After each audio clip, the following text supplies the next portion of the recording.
"Sir, I'm going to need you to leave your bag at the front before you go any further into the store." The employee said it loudly enough that two customers near the paint counter turned to look.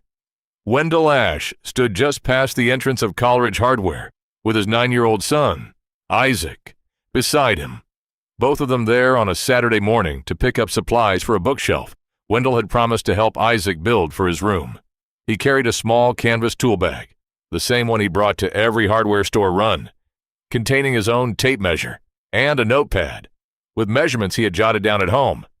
And none of it had mattered from the moment the employee, a young man named Cody Brennan, looked at Wendell's work clothes, glanced at the bag, and decided, before asking a single question, exactly what kind of customer he was dealing with. Isaac, sensing something shift in the atmosphere near the entrance, tightened his grip on his father's hand and looked between the two men with the same quiet watchfulness he brought to most unfamiliar situations. "We've had issues with people bringing bags in to conceal merchandise," Cody said, stepping into Wendell's path near the entrance. "Store policy says bags need to stay up front." What happened over the next 15 minutes would end with Cody standing near his own register with no explanation left to give, a contractor in line recognizing Wendell's face from a bridge collapse that had nearly cost him his life, and everyone in that store learning exactly who they had just watched get treated like a shoplifter over a bag of measuring tools. If stories like this keep you watching, subscribe, because there's more coming. Wendell Ash had spent 13 years as a Navy diver, work that took him beneath the surface of oceans and rivers to conduct salvage operations, underwater construction, and emergency rescues in conditions that offered little room for hesitation or error, before transitioning, 5 years ago, into a civilian role inspecting underwater infrastructure for a private engineering firm, a job that let him use his training without the extended deployments that had once kept him away from home for months at a stretch. He had raised Isaac largely alone since his wife's death from a sudden aneurysm 3 years earlier, an absence that had reshaped nearly everything about how Wendell approached the ordinary, unglamorous work of getting through each day. And he had made the transition to civilian work specifically because he needed a schedule that let him be present for a son who had already lost one parent and could not afford, in Wendell's estimation, to lose the sense of stability the other one provided.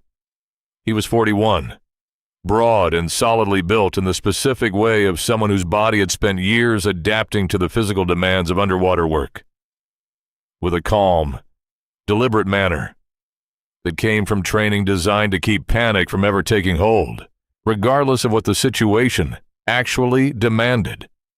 He had entered Navy diver training after 4 years as a regular sailor, drawn to the program by a combination of genuine physical aptitude and a restlessness that had made conventional shipboard duties feel insufficient for the kind of challenge he was looking for. The training itself had been some of the most physically and psychologically demanding work he had ever undertaken, testing not just underwater competence, but the specific kind of composure required to solve problems calmly while submerged in conditions that offered zero margin for panic. Since panic underwater, more than almost anywhere else, could turn a manageable situation fatal within seconds. The washout rate in his original class had exceeded 60%, a statistic Wendell rarely mentioned, but privately considered one of the more accurate measures of just how demanding the program actually was. He had loved the work that followed, with an intensity he rarely tried to explain to people outside that world. The particular clarity that came from operating in an environment where every decision carried immediate, tangible consequences, and where the value of staying calm was never an abstraction. He worked now as a structural inspection diver for a regional engineering firm, assessing the underwater condition of bridges, dams, and other infrastructure. A job that used the core of his actual training while letting him sleep in his own bed most nights. A trade he had made without hesitation once. Isaac needed him present in a way that had never been quite as urgent before his mother's death. His colleagues at the engineering firm knew he had served in the Navy, but little beyond that, a gap in shared knowledge Wendell had never felt any particular need to close. He did not talk about the specifics of his Navy years unless directly asked, partly because the details did not translate easily into casual conversation, and partly because he had learned that most people's curiosity about his service rarely extended past a surface-level fascination that did not require him to relive anything genuinely difficult in the answering. He kept his old dive logs and a handful of photographs from his years of service in a box in the garage, rarely examined but never discarded, alongside mementos from a chapter of his life that felt, most days, like it belonged to a considerably different person entirely. He had a particular photograph, taken shortly before Isaac was born, of his entire dive team standing on the deck of their support vessel. All of them sun-worn and grinning in the specific way of people who had survived something genuinely demanding, together, and understood, without needing to say so, exactly what that shared experience had cost each of them. Their house carried the particular quiet order of a household, run by a man determined to give his son as much stability as he could manage on his own. A wall calendar in the kitchen tracking Isaac's school schedule alongside Wendell's inspection assignments. A small shelf in Isaac's room holding a photograph of his mother that Wendell made a point of discussing honestly whenever Isaac asked about her. He coached Isaac's youth baseball team in the spring, mostly because nobody else had volunteered, and Isaac had asked with an earnestness impossible to refuse. And this particular Saturday project, building a proper bookshelf for Isaac's growing collection of chapter books, had been a small but meaningful commitment Wendell had made after Isaac mentioned offhand that he wished his books had somewhere better to live than the cardboard box currently serving that purpose. A comment Wendell had turned over in his mind for days before finally deciding it deserved more than a passing acknowledgement. Isaac was a quiet, curious child, in the way of kids raised largely by a father who modeled careful attention as the default response to most situations. And he had been excited about the bookshelf project for days, asking his father repeated questions about how the wood would be cut and whether he would be allowed to help with the sanding. He walked into Coleridge Hardware, holding his father's hand, glancing around the unfamiliar aisles with genuine curiosity, his excitement about the project clearly undimmed until the tone at the entrance shifted into something he could sense even without understanding the specifics. He had even brought his own small notebook, a habit picked up from watching his father measure and record everything so carefully, filled with rough sketches of what he imagined the finished bookshelf might look like. They had barely made it past the entrance when Cody Brennan, a young employee stationed near the front, intercepted them, his posture immediately carrying a wariness that had nothing to do with any actual store policy Wendell had encountered on his many previous visits to this exact location. Visits that spanned everything from small repair projects to the larger renovation he had tackled the year before. "We've had issues with people bringing bags in to conceal merchandise," Cody said, stepping into Wendell's path. "Store policy says bags need to stay up front, unfortunately." Wendell, genuinely surprised, given that he had shopped at this store dozens of times over the years without ever being asked to check a bag, looked down at the small canvas tool bag containing nothing more than a tape measure and a notepad, and asked whether this was in fact an actual store policy or something Cody was applying selectively. Cody's expression did not soften. "It's standard procedure," he said, in a tone that suggested this was neither standard nor procedure, so much as a decision made in the moment, based on something other than any written policy, an improvised justification that fell apart the moment anyone actually pressed on it. Wendell felt something tighten in his chest, the particular frustration of being singled out for a rule that, as far as he could tell from years of shopping at this exact store, had never once been applied to him or anyone else he had witnessed walking through those doors. "I've shopped here for 6 years," he said, his voice level despite the mounting irritation.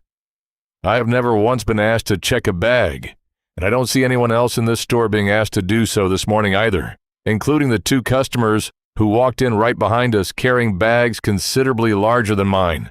I'd like to understand what specifically prompted this request. Cody did not have a specific answer, only the accumulated weight of a judgment formed the moment he looked at Wendell's work clothes and decided, without asking a single respectful clarifying question, that additional scrutiny was warranted. Isaac, sensing the shift in his father's tone, even though he did not fully understand the specifics, looked up at the employee and then at his father with the same watchful attention he brought to most uncertain situations. "Dad, are we still building the bookshelf?" he asked quietly, his voice carrying real worry beneath the confusion. Wendell glanced back at him, kept his voice warm despite everything else happening. "We are, buddy," he said. "Just working through some paperwork, sort of. Nothing for you to worry about, right now." He turned back to Cody.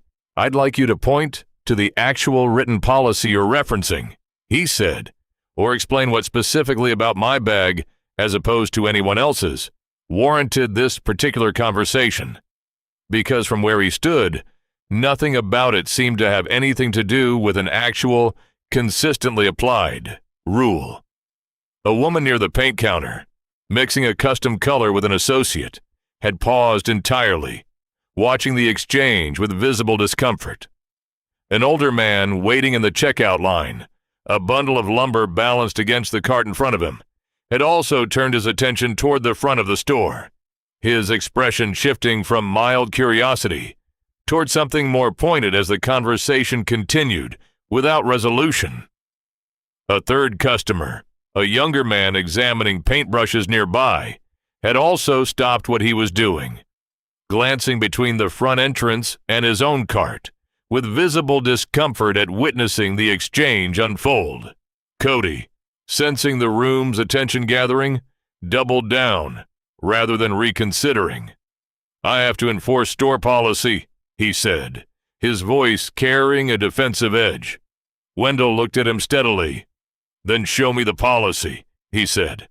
"Don't just assume I'm here to steal something because of how I'm dressed, and hold up my son's mourning over a bag with a tape measure in it." The woman at the paint counter finally spoke up.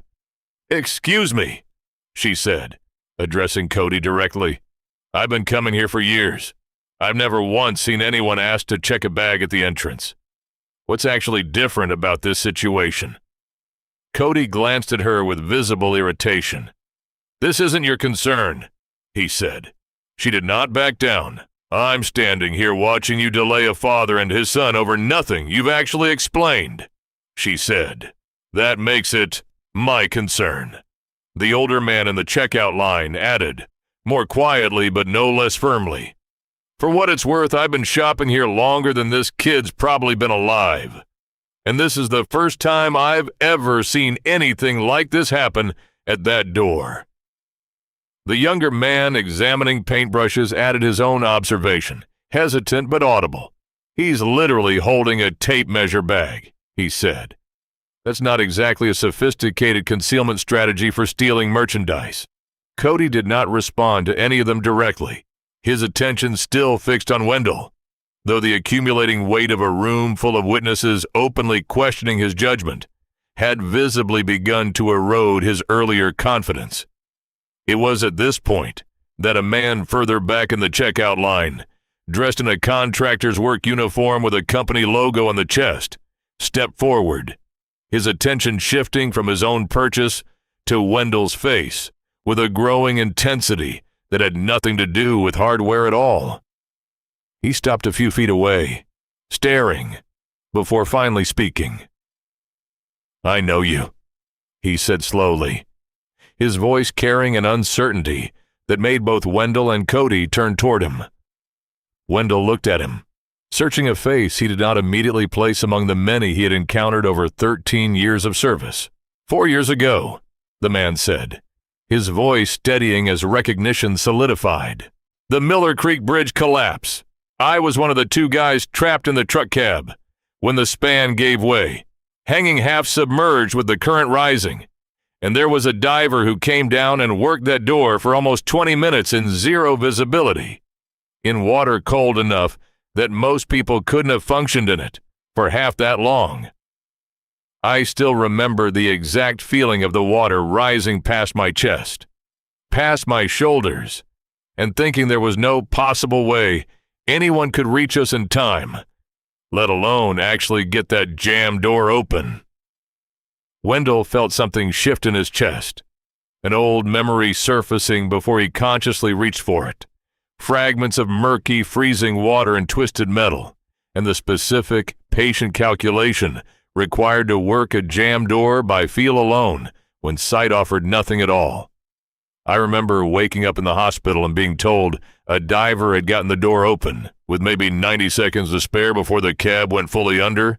The man continued, his voice unsteady now. I never got a name. Everything happened so fast, and by the time I was coherent enough to ask, the response team had already moved on to the next thing.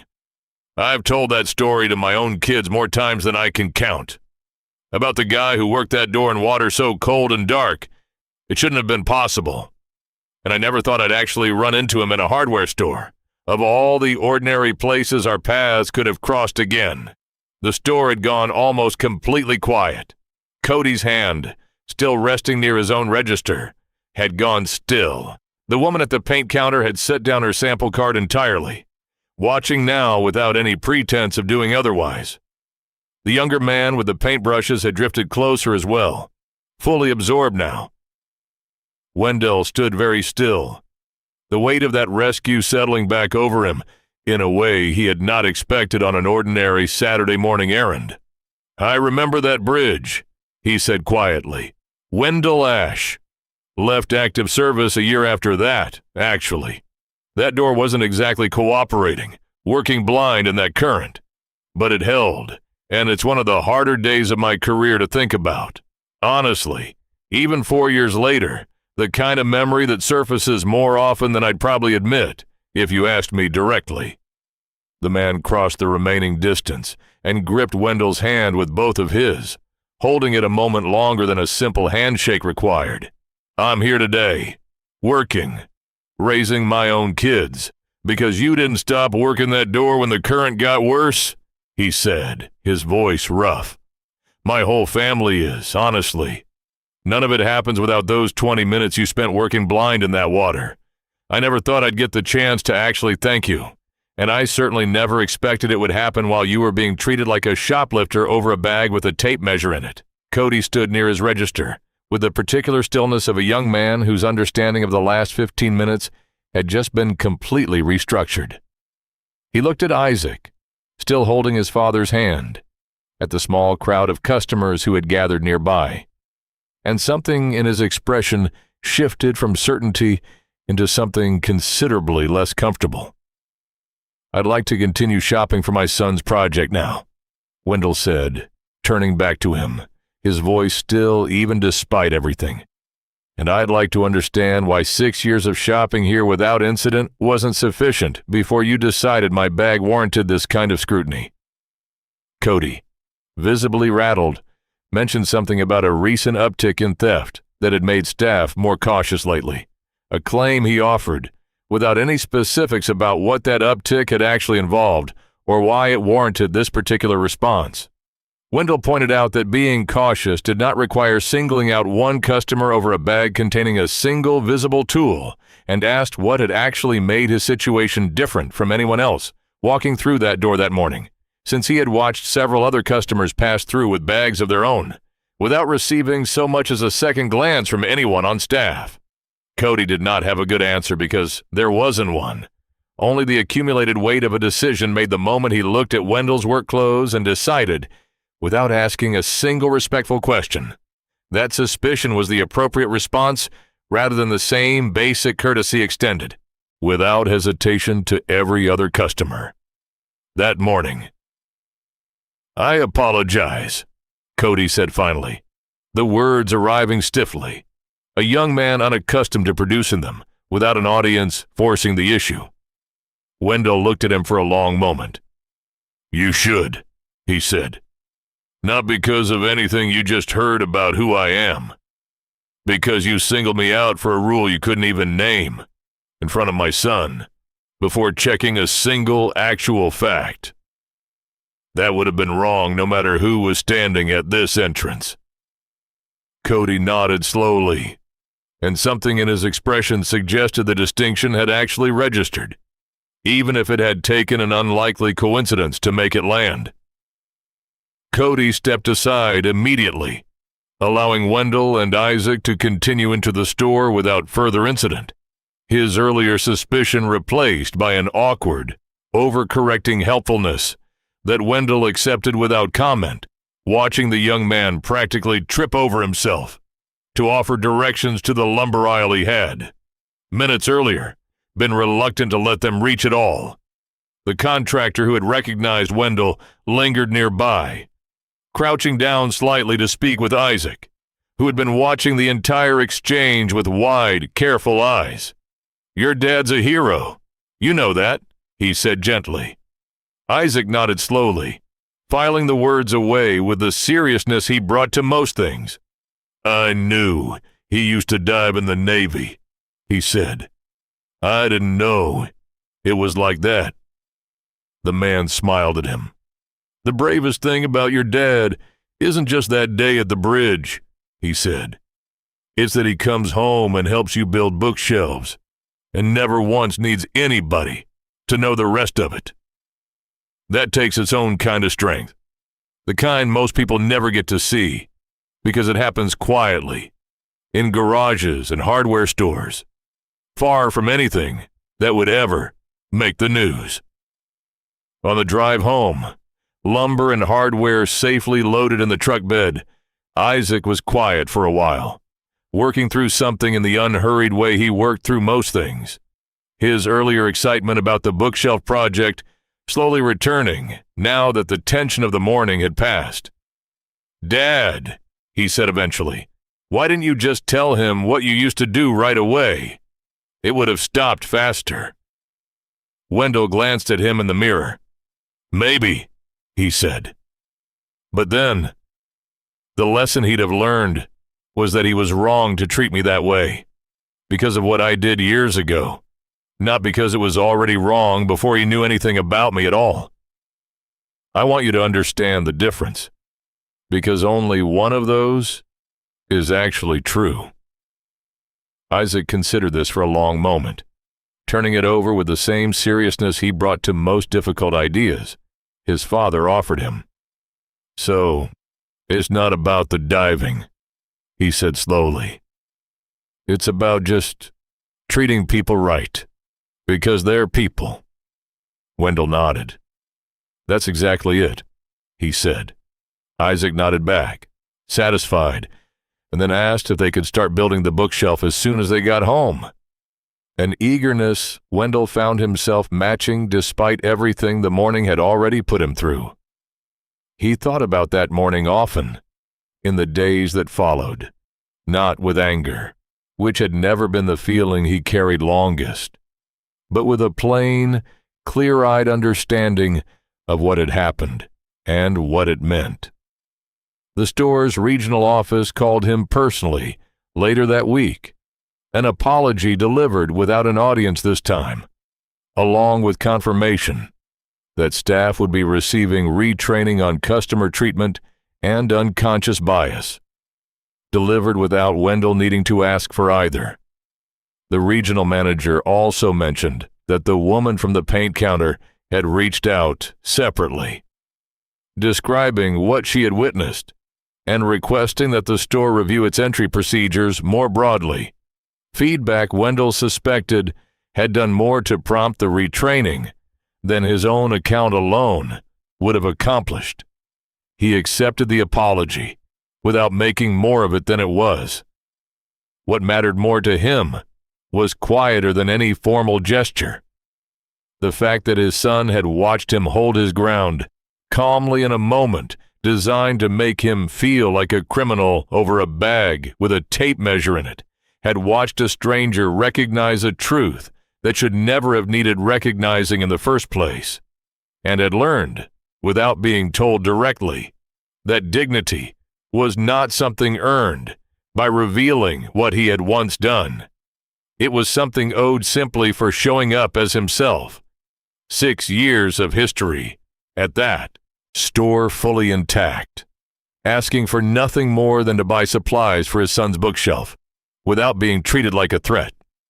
He thought, too, about the man from the bridge, about the strange, quiet coincidence of an ordinary Saturday, containing both an unfair accusation and an overdue thank you that had been waiting 4 years for the right moment to finally arrive, and found something oddly fitting in the fact that both had converged in the same 15 minutes, in a hardware store of all places, on a morning that was supposed to be about nothing more significant than lumber for a bookshelf.